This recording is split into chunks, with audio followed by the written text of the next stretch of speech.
Shut up and sit down.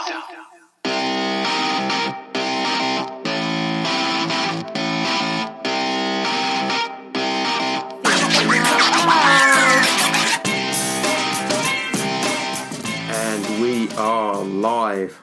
No, we're not. It's all pre-recorded live. And we're back. This is Thinking Out Loud. I'm your host, Sam Bradley. Today we are talking art, and we are joined by musician and writer Alec Wilson. How you doing, man? Hello, how's it going? It's good. So you've come here right off the back to plug something, which is fine. That's what everyone's here to do. No good person on air ever doesn't it? I've come here not to plug, where I just want to have a little discussion about.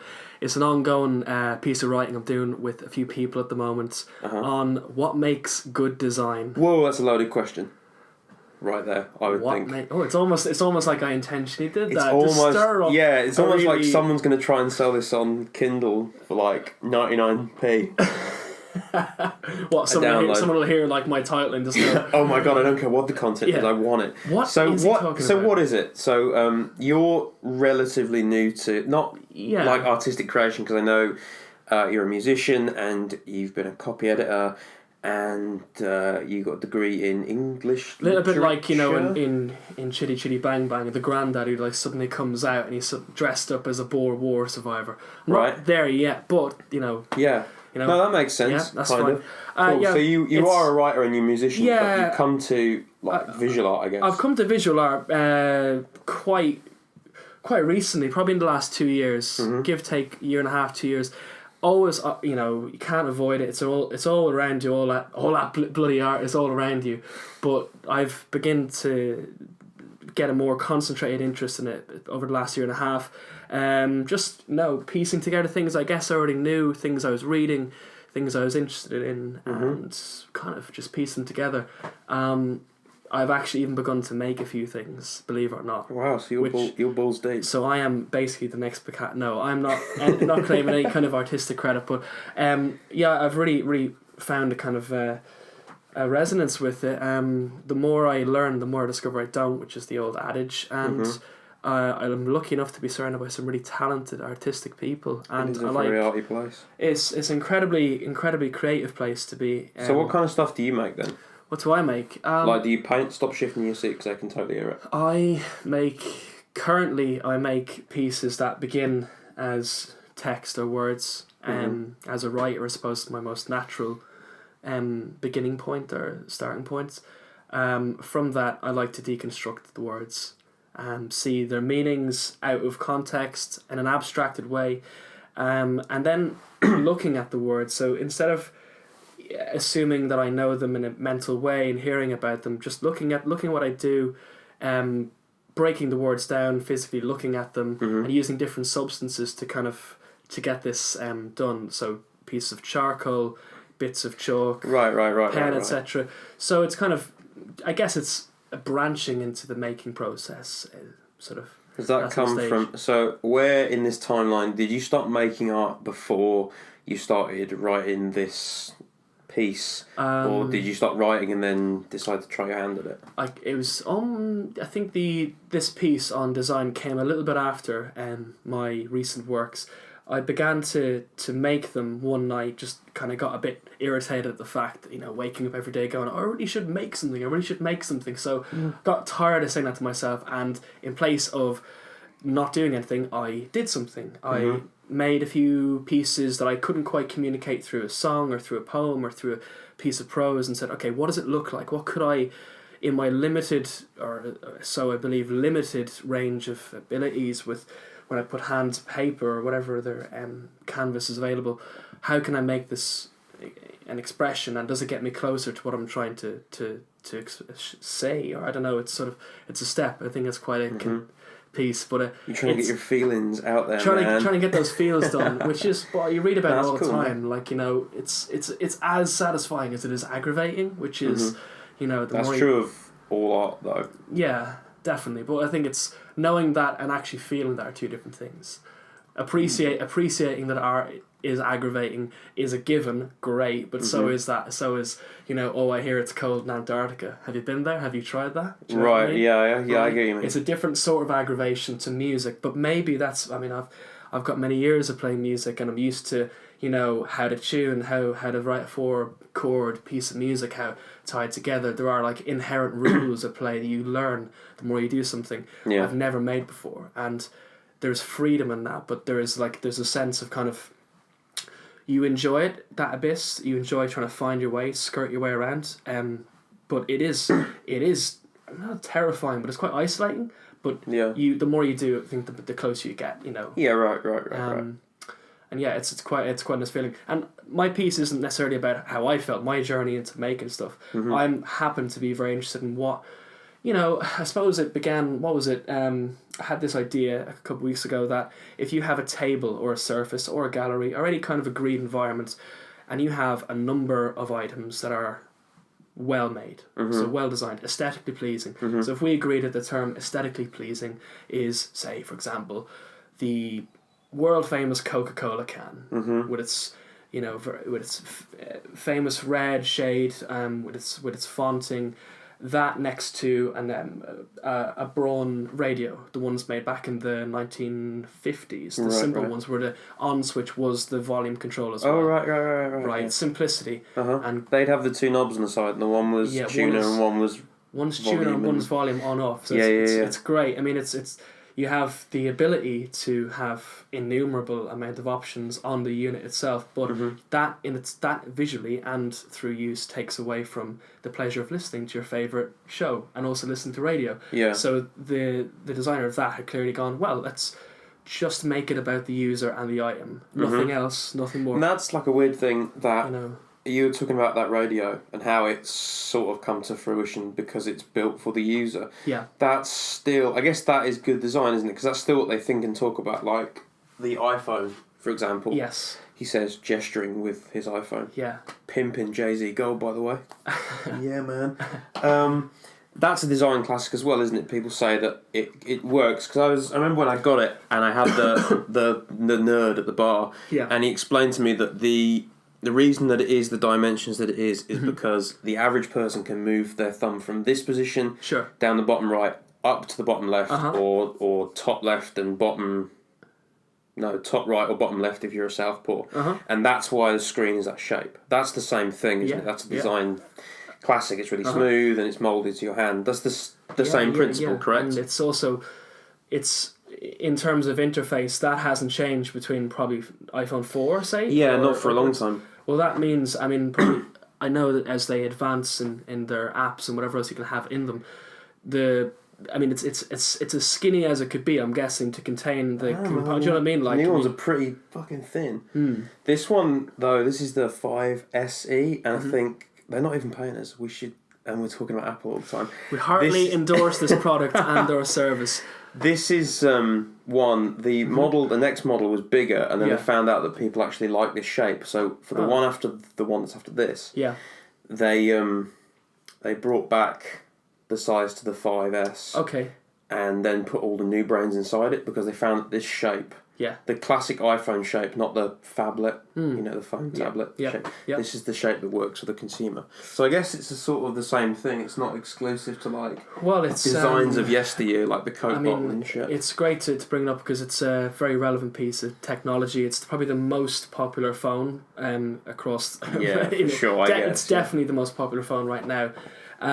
You look at things like, okay, so how skinny that phone is. That phone can fit right in your pocket or in your back, or it doesn't stand out. It's not intrusive. Yeah. Perfectly useful. It can do an innumerable amount of tasks, but it doesn't take over. It does as little as you want it to, and that is I would feel is a good feature of design.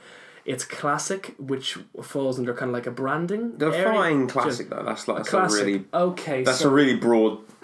Sweeping adjective to use. Okay, so what, in terms of it's classic in terms of design, the interface has now become classic. It's been tried and tested. It's what people associate. Right. That's you mean... I don't mean it's like Grecian classic. If someone said, draw me a smartphone, they'd probably draw you an iPhone. Yeah, when you see registered adverts on TV for like something like Just Eat, for example. I don't know. They probably do have rights to use iPhones, but hypothetically, another company, they will use that as a template. Yeah. As this is what smartphones look like, Yeah. rather than the brand new HTC or the Google Yeah. phone. Although, you know, sure, they're great phones, but that's been around so long. I mean, 2006. When was the first iPhone come out? 2006, maybe? No, earlier than that. Was it slightly earlier? I think 2004. When was the as first early as iPhone? that? Wow. I think, because there's been a lot of them. It's been like, no, I know that they're only up to like 2007. 2007. Wow, okay. Ooh, shit. So 10 years. Someone who's never had one, ever, I and know. still doesn't. It shows what... Yeah. It's actually the 10th anniversary this June. Ooh. Ooh, it shows Well, what I a mean- corporate pig I am. I had no idea. So, I mean, yeah, classic or classical is quite a sweeping term, but not when it's defined to that. That's some people, even me, who doesn't have one, would say, that's what an iPhone looks like. You I know have an exactly iPhone, what you're such an artist. I know, right? I know, I'm a designer, man, I swear.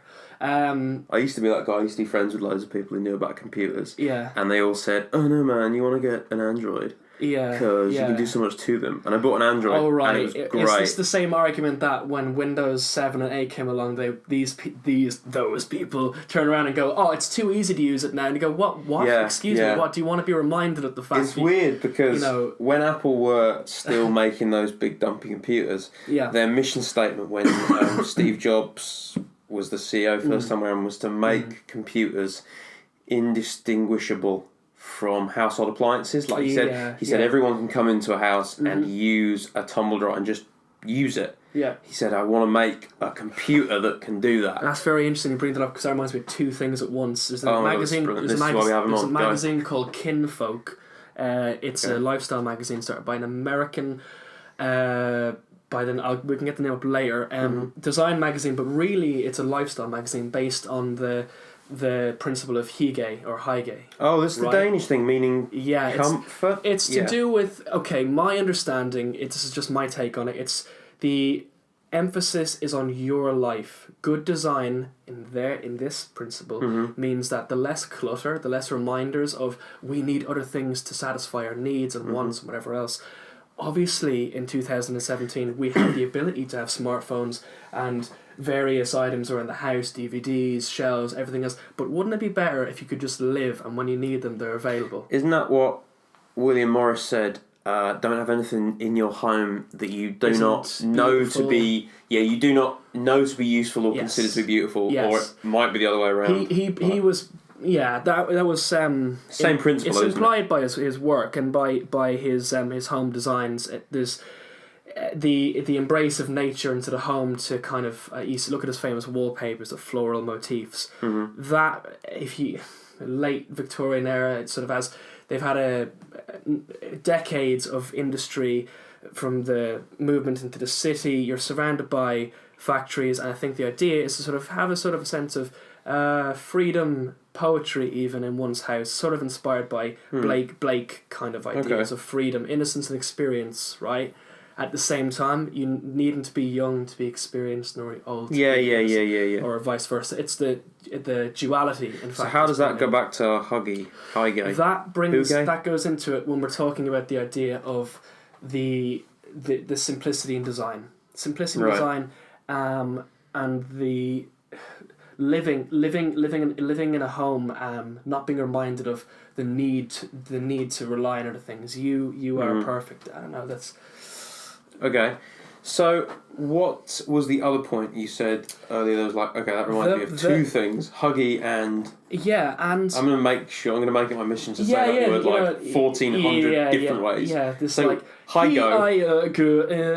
We'll put a link in the description. It's fine. It's another thing that reminded me of was that famous instance where Richard Nixon and Nikolai Khrushchev had got together in the late would have been the late 60s, right? Because it was Nixon, and they had this famous debate. Richard Nixon was later. When was Nixon in the Oval Office? Producer Lauren. Sorry, say that again. When was Nixon in the Oval Office?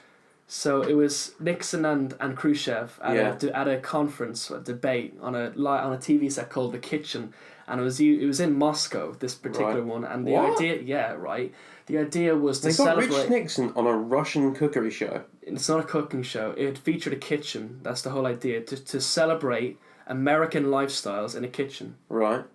69 to 74. Yeah, so it was late 60s. I'm batting 0 for 2 I'm pretty weird when it comes to dates. In that I don't know what they relate to, but I can tell you when they were. 1912. What's he saying? He's saying the number 12 6 times. Why? Just go with it. So he's on this. So he's on this televised PR spin event that's set in a kitchen, which is used to celebrate the American lifestyle of, look what we have these brand new washing machines and all of the goods that go with it, and we are technologically advanced, and also it isn't just functional, it's beautiful as well. Whereas I suppose a lot of people argue that was done to kind of highlight and contrast with state-controlled Soviet, just purely functional, home is a factory for living idea. Yeah. That's a good saying. Yeah, it's a really good saying. It's part of the futurist movement, which is way back in the late 20s, feeding to the 30s. It was just, I don't know, the idea of design there. It's used as that was a marketing device that was done to kind of as a one up against communism, to say, look, we have choice. We have, as we all know, we have choice in the capitalist Western way. And it was using like elements of design at the time, like quite modernist design at the time. So it was 1969. It would have been. Yeah. It's a pretty interesting turn to use that. So what are the futurists? That sounds futurists. Pretty BA. Okay, so the futurists were a movement of artists from Italy, right?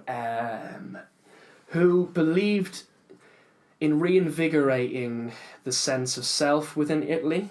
It's just before the rise of fascism. So I believe actually it was 1916. Okay. That they first appeared on the scene. They were an art movement first, and I mean that as opposed to political, because the ideas and the theories kind of carried through and related. Initially, they how to surmise it? They basically wanted to channel the idea of a rejection of the past. It's within the title of future. Yeah. So they were very, very concerned with an evolving society, an empowered society, and one that was not ashamed of its perhaps less economic prowess compared to the British Empire at the time, or the burgeoning American empire, quote unquote, America at the time. They called for it's a movement in the arts to celebrate strength that looked at a modernization of past relics, but not being stuck in the past. And it sounds like a little bit backwards, but they would look at ideas of Roman strength. Right. They would look at ideas of medieval brutality in the Italian psyche as a way of saying we're a modern country whose identity is not fixed on what the past looked like. It's ambiguous. We are many things, but we're Italian, and it was all this that the drive of factories, and it used a lot of influence from artists like Kandinsky, the Russian structuralist. And you'll recognize work by Kandinsky and other Russians at the time, just pre-revolution, post-revolution time in 16, 17, 18, has been very linear, crossed, bold colours. Quite expressionist, but not in the sense of the German expressionism, which would have been much more sporadic, much more nightmarish, bleeds into German film at a time. So films like Metropolis in 1920s. Right. So using that. Yeah. They use as that's what I would consider that to be a futurist. Yeah, it has Metropolis. That's sort of Art Deco, clean lines. Absolutely. Uses geometric patterns quite frequently. I would say it is an interesting one.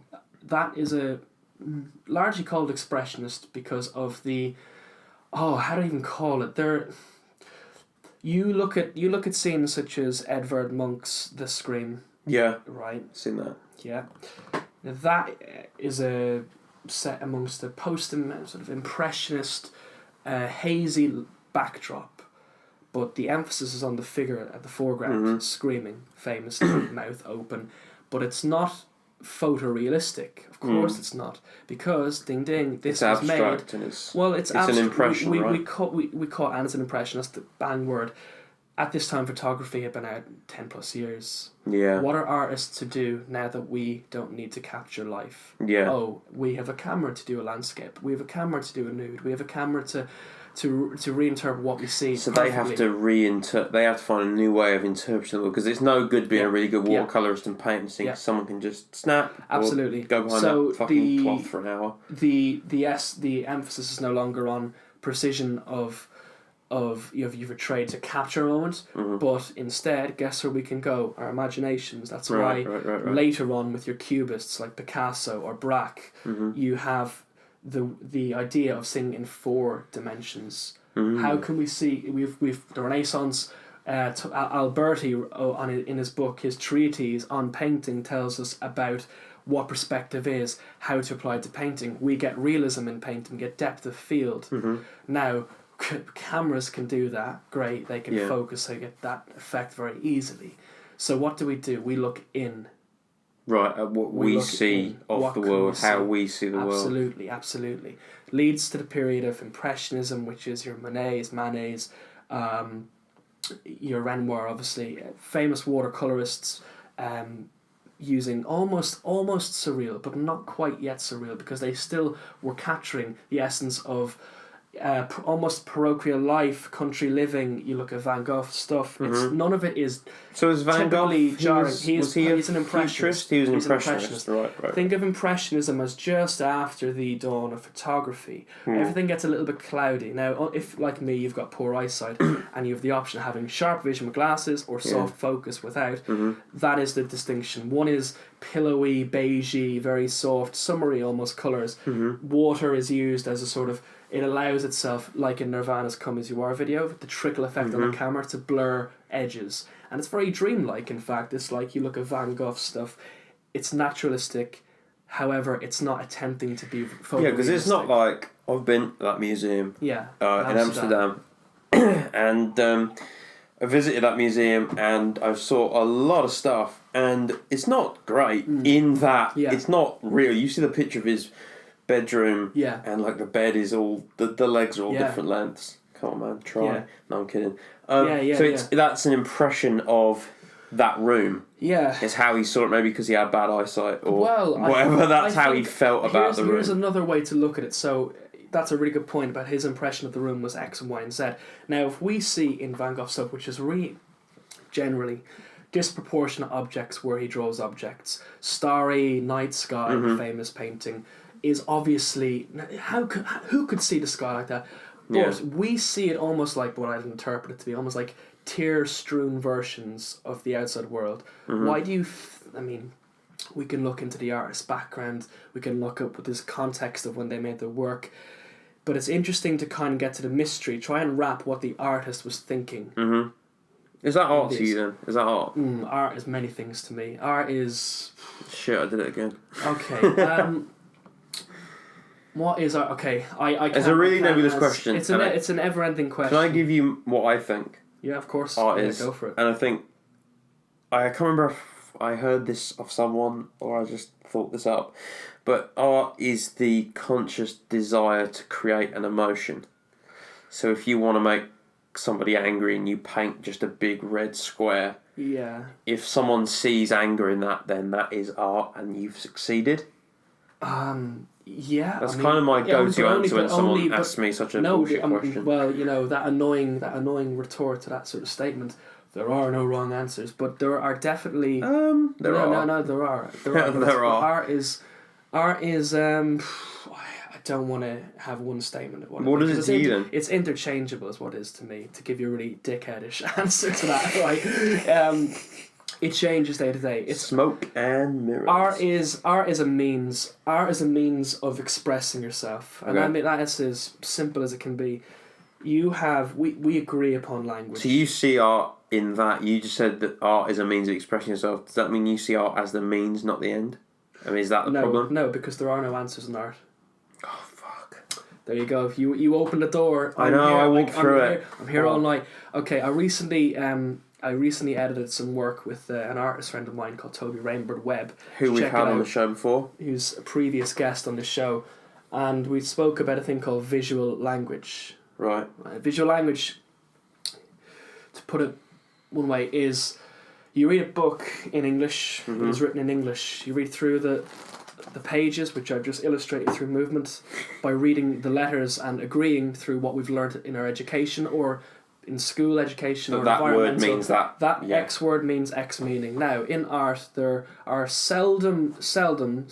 traditionally seldom words are present. If there are words present, they support the overall meaning. Yeah. We can agree on that. Unless there is just a word, it depends on the context, of course, of the piece of artwork.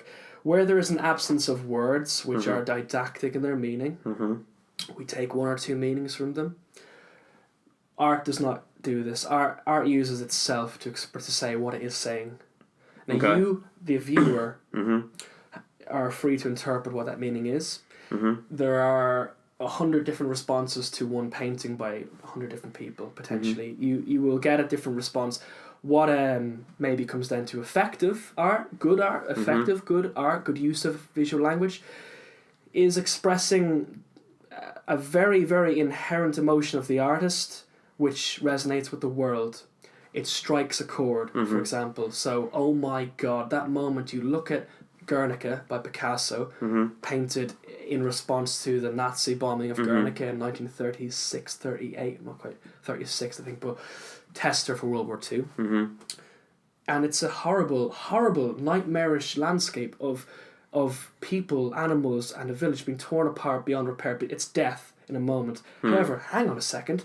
It's not realistic. Horses don't look like cartoons. Babies don't look like lamps. And I'm pretty sure that like the early stages of Luftwaffe's bombs did not resemble those of like a broken lampshade. Yeah. No. But the innocence broken by this sudden happening is what it might have felt like. Right. The horse being the only one who looks to verbally express himself by looking to the sky as the rest of his body is crushed and tangled. That speaks more than this happened on this date. Right. And do you know this? At the UN War Council, that picture is held right behind as a backdrop. The only time it's been covered by a curtain is as the US and UK announced their plans to invade Iraq in 2003. The only time it's been covered. Now, it is used as a backdrop because this picture... Whoa, hold up, hold up. No, you can check that twice. So the painting of by Picasso, Guernica... of Guernica, a copy of it. Yeah. A copy of it. And they've always held it in the War Council since it was... It's held there partly as a visual reminder to not go and blow up lots of innocent people. Yeah. And they covered it? Is that true? It's covered. You can look it up. Yep. World Socialist website, in an act of extraordinary historical resonance. No way. United Nations officials covered up a tapestry reproduction of Pablo Picasso's anti-war mural Guernica during the US Secretary of State Colin Powell's February 5th presentation on the American case for war against Iraq. No way.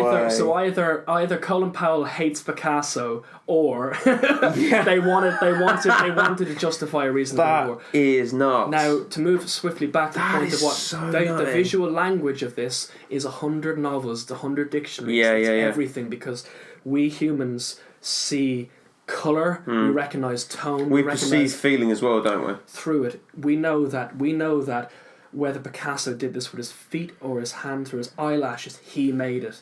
So what does that mean to us? Here's what I think it means. I think it means that we as humans go, oh my goodness, another human feels this way. Yeah. Someone else. Yeah. That's what good poetry is. That is effective art. There is no such thing as good or bad in anything if you're deeply philosophical. It's about the connection. It's about the connection, the resonance, and I suppose this, bringing it back to design, is an effective piece of design. Oh yeah, that. An effective piece of design. It is potentially, there is many diagrams that would allude to this, it is the meeting of art and technology together at the perfect time oh, I need something that can capture a picture and send an email and also arrange this and that. That is perfect for our 21st century right now at this very moment in time. Until something better comes along, then that will be the perfect piece of technology. But it's not just technology, it has to look great as well. Mm-hmm. It has and to connect with people.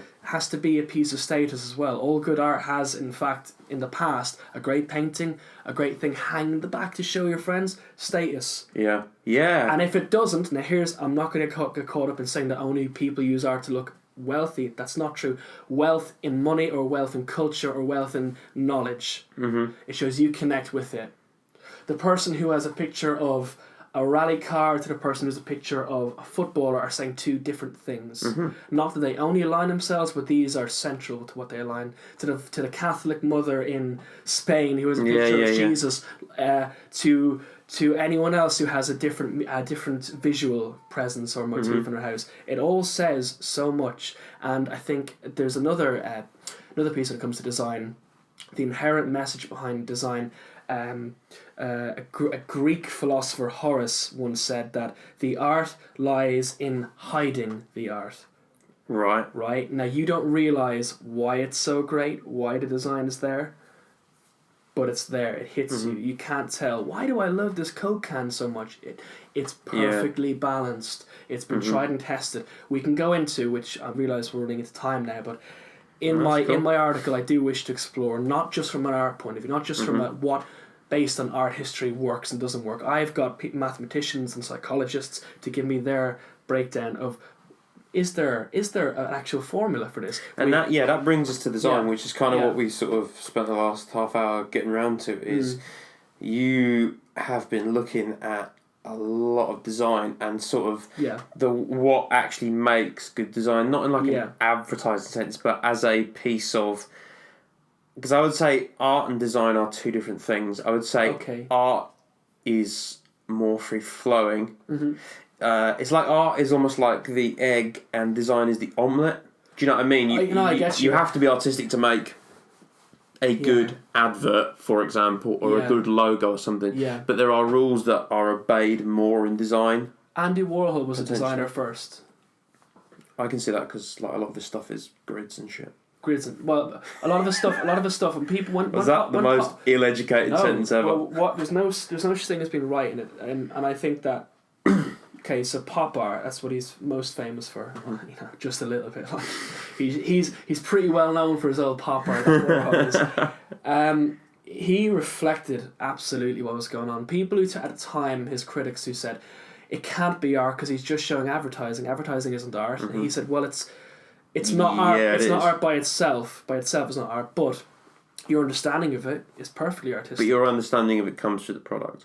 Does an effective ad in, say, advertising design / ad designs, do they have to be of the moment and speak to people? Of course they do.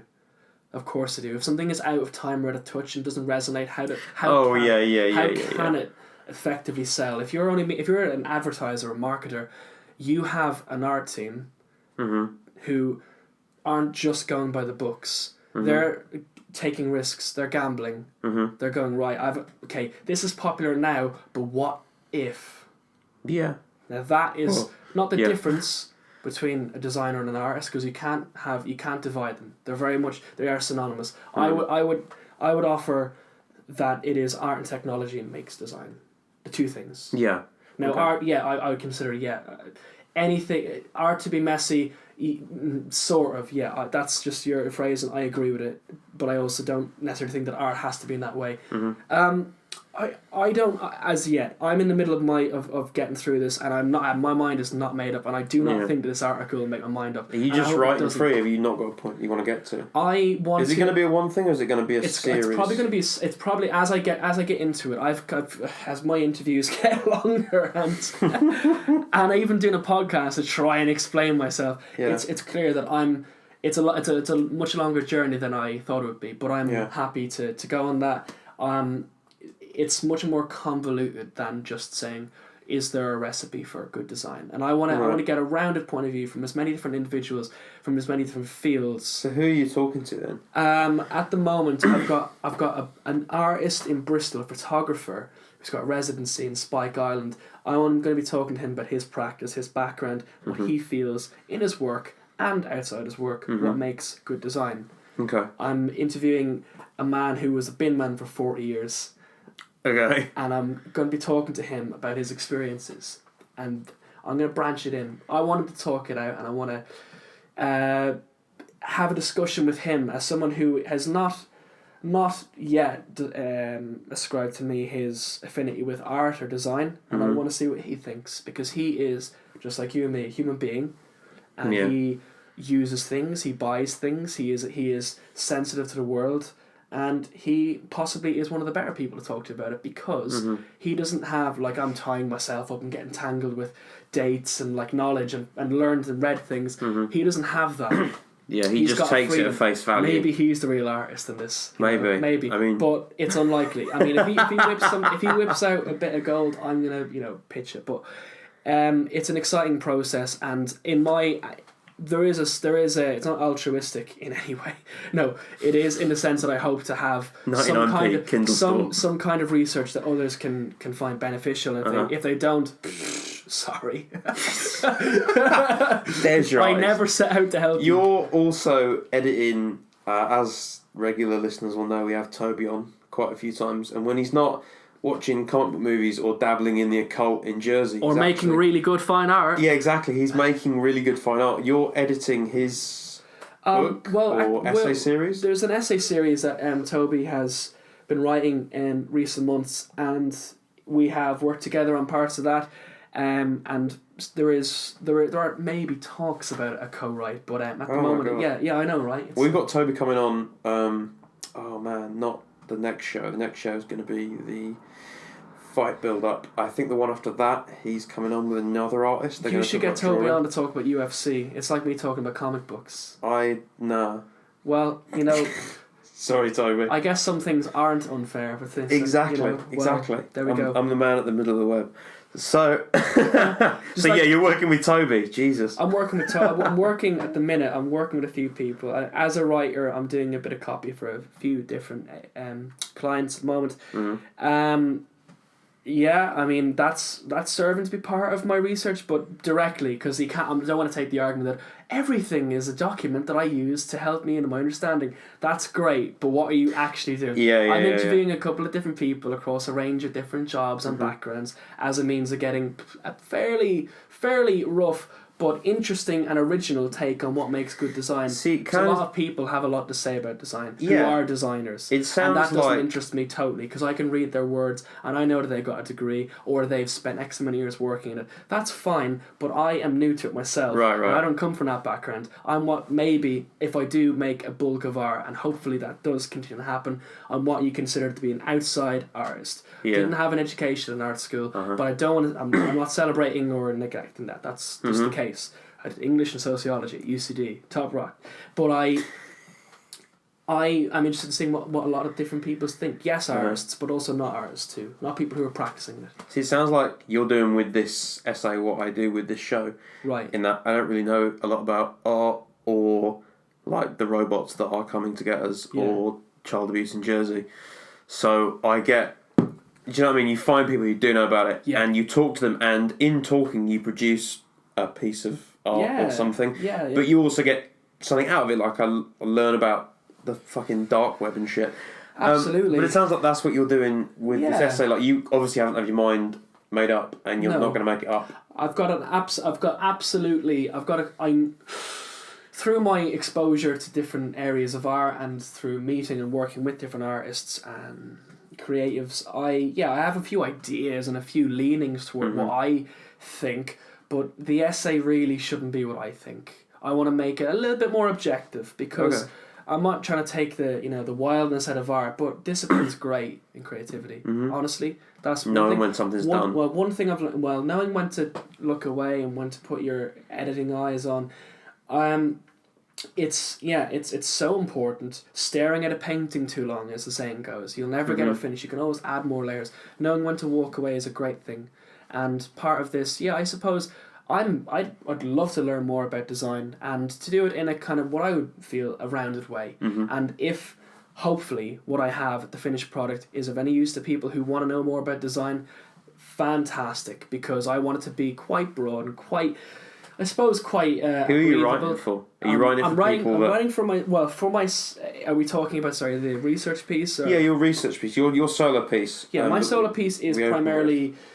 It's not written for anyone in particular. It's written from me, and it will be available. I don't know if I'm gonna put it out to get it published just yet. Yeah. Because I think it will be quite a long period. I think it's going to be an extensive bit of research. Mm-hmm.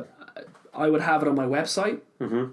which we'll link to in the description. Which we'll link to in the description. And I feel that's where it resides for the moment. And potentially it was something I can come back to, maybe do it in a serialized way. But again, that in itself, I don't want to drag out because I don't want to just say, oh yeah, discipline's a great thing to have, and just look at my 27,000 it's like one of those edits those to my YouTube channels where it's them talking about some really obscure sort of aspect of Pokemon, and it's like episode 1 of 428, and he's made one a week for the last year, and each video has like 12 views.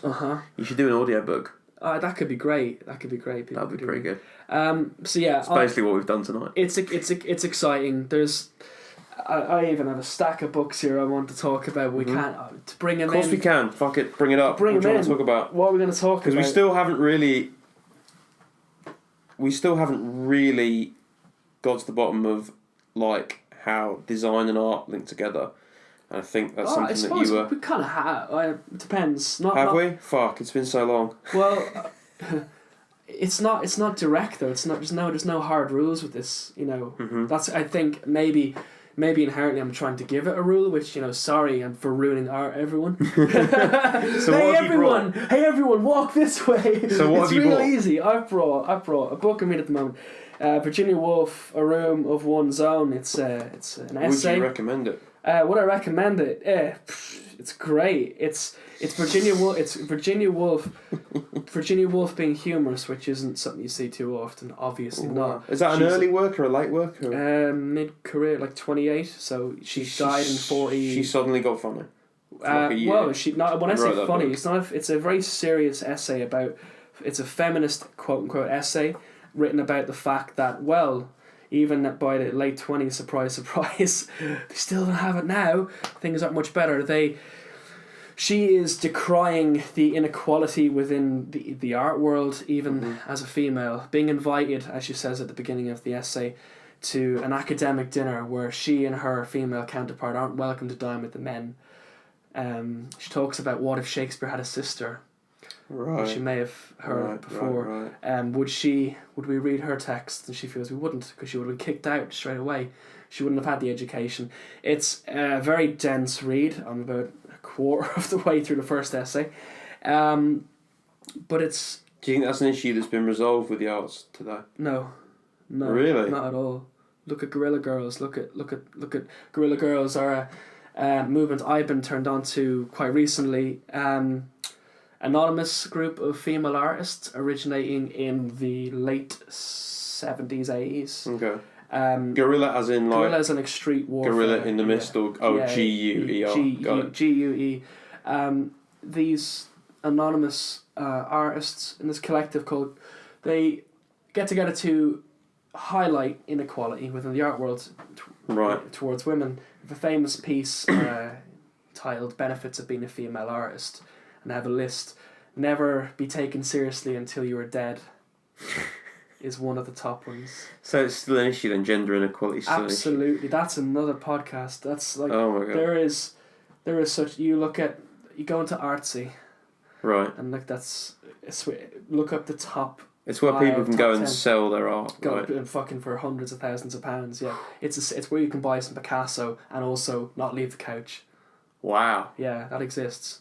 There's many forums like this, but my point here is you don't see a lot of famous female artists, contemporary female artists, so to speak. Sure, you have Georgia O'Keeffe, since deceased.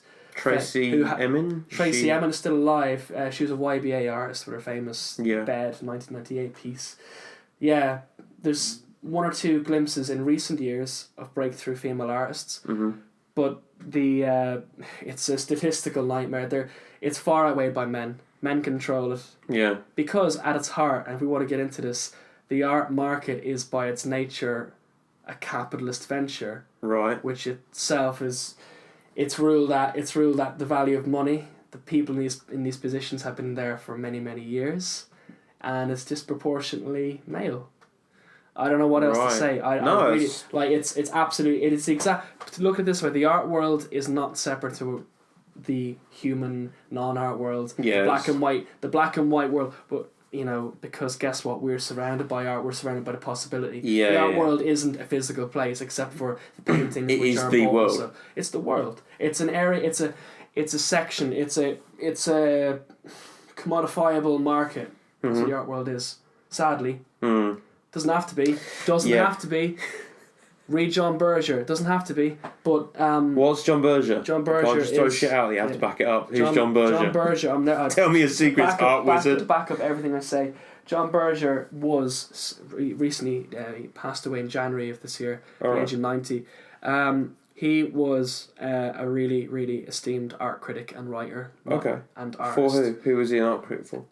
He wrote for a number of publications, but his most famous piece, Ways of Seeing, was a BBC documentary, a 5-piece documentary, half an hour episodes, where he would discuss ways of seeing, as the title suggests, and that involved visual language, that involved making very complicated theories in art more accessible to the masses, because, as I've just discussed with the disproportionately male art world, and within that, its drive, its money, its capitalist ventures at the heart of it, he discusses that art is not for a few. Art is made by human beings for human beings. Right. Bringing it back. He discusses many ideas of the male gaze, the Laura Mulvey theory in the 1973, where it's a castration theory from Freudian studies, where the camera focuses on one part, cuts the rest away, makes it digestible. He talks about that. That's something that Tom, Dick and Harry may not be... They might indirectly take on board, but he's just saying this is what it's there for. You can walk into the National Portrait Gallery with no money in your back pocket, look at this. But what you should look for is this. Look out for this. Yeah, this is how you look at art. Did you know you can? This look is at a this? way of seeing art. Exactly. I had the very, very, very fortunate opportunity when I was in Belgium last week in a city called Ghent. I saw Richard Hollis give a lecture, who is the designer of that book, the graphic designer. He spoke about his work with John Berger and obviously his own work. He spoke about design at length, folding as a piece, the development of design in the 21st century. I actually asked him if concept was the new driver. Conceptual design is the main focus of the art worker in a business, say. Okay. As we move more to digital artwork, does the designer, with the ability to make anything happen, their boss can learn this if they are not an art worker themselves, does that mean that originality in a concept is more important than finesse in execution? That's what I asked him, and he... Whoa. Say that last sentence again. Is originality... As we spoke about Impressionism... Is the drive to create an accurate portrayal, a visually captivating, aesthetically pleasing piece, or is an original concept more important? That's what I asked him. Wow.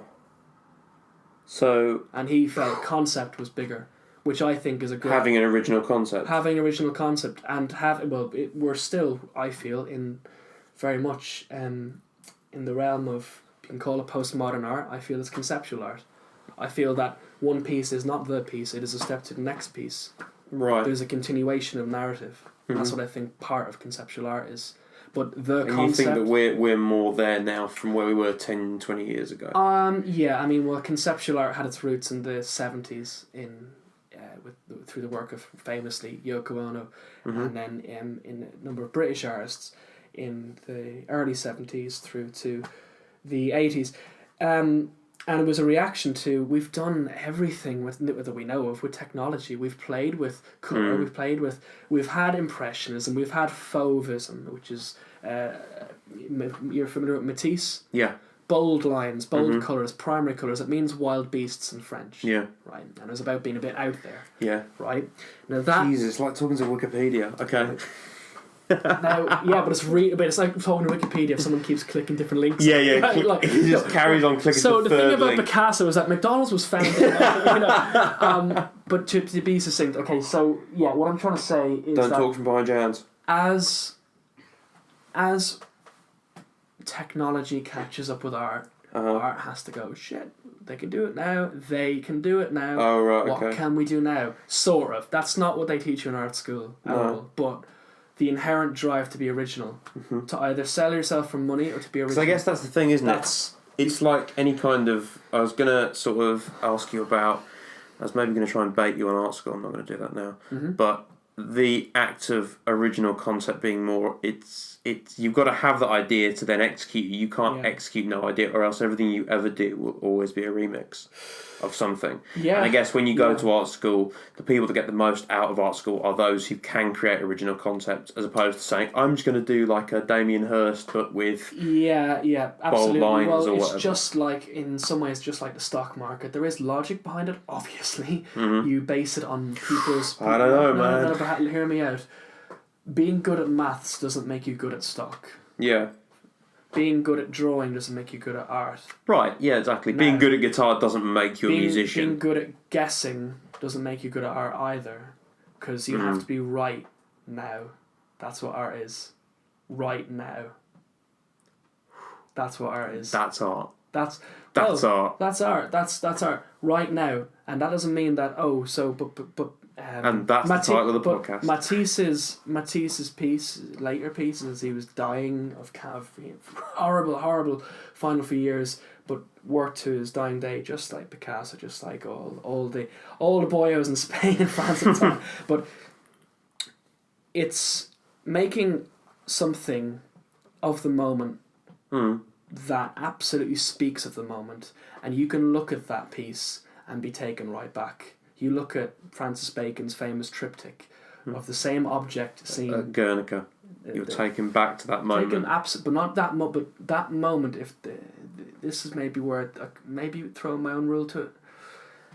You don't have to only feel the Guernica, which is a place in the Bay of Biscay in Spain. It's not just that. It's relating it to yourself, going, this is... I absolutely understand. I comprehend this. I've read this 100 times. It makes sense in every angle and every taste. But I can look at it again and it's still there. There's something very pure. There's no pretense about this. I don't feel there's any fakery or anything shadowy. This is real. This hits me. It's the resonance between you and that object. And that object does not necessarily have to be a physical object. It can be the embrace of sound. It can be sound art. An emotion. It's you and the piece. If a piece of Renaissance art still captivates and brings you back to that place and makes that place futuristic as well, that's achieved. That's effective art, is it not? That's perfect. Yeah. So right now, that's what it is. That's what it has to be. That's what it has to be. It can't be. It'll be right in 20 years because we'll catch up. Or you had to be there.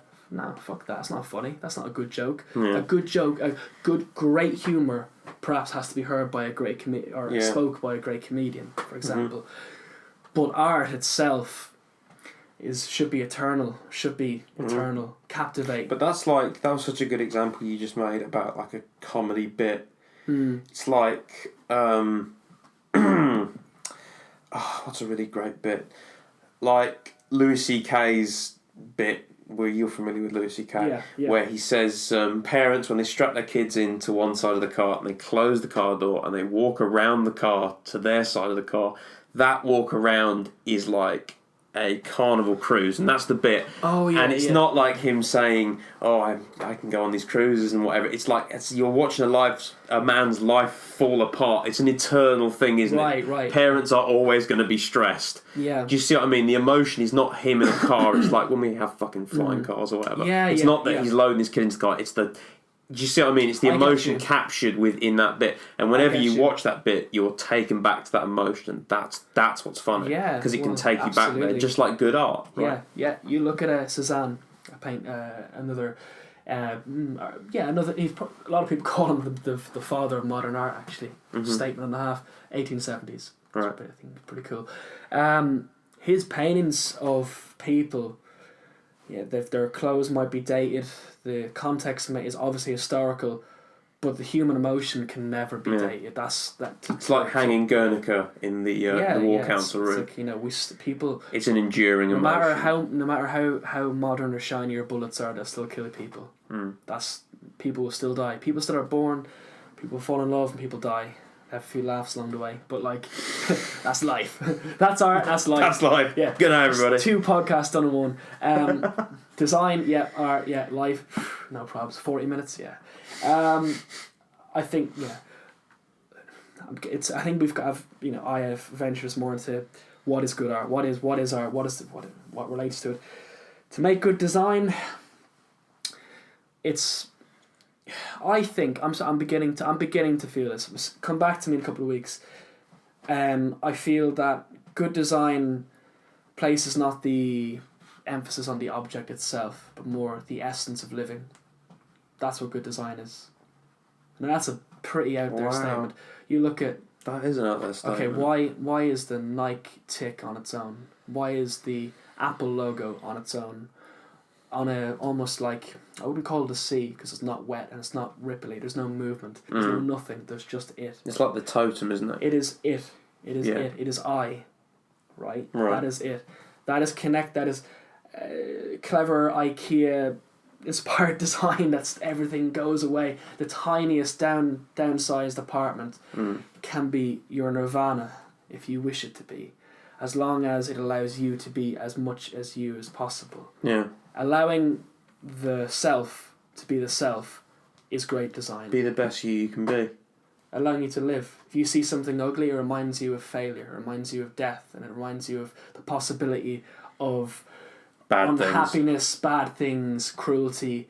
But if you don't see no evil, hear no evil. If you don't see, but that's the thing, isn't it? When we go back to the iPhone, when I pick it up, I don't think this is an iPhone. It's like, oh, I'm on Facebook and I'm on Twitter and shit. And it's just part of me. It's part of my essence of life. Like, I absolutely. left this home the other day and I freaked out. Yeah.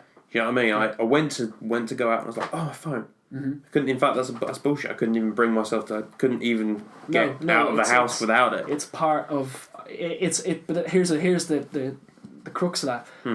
It's an extra object we have to buy, keep, insure, worry about. Yeah. Because if we don't, we'll worry about everything else. Right. Right. Now. Oh my god. Yeah. Now that is They've good got design. us. Now that's good, but that's great design. That is good design. Like design for living. And I think that is the design for living. What, producer Lauren?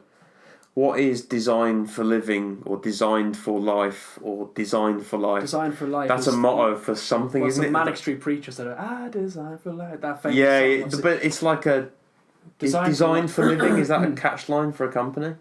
I want to say at IKEA. It's an oft-quoted statement because that's what design has to be. That's what it has to be. Of course it does. What good is a really, really effective lawnmower if you can't use it in your daily life? Yeah. Oh, it'll cut your grass in 0.5 seconds. Can I use it safely, or does it look nice, or does it fit in?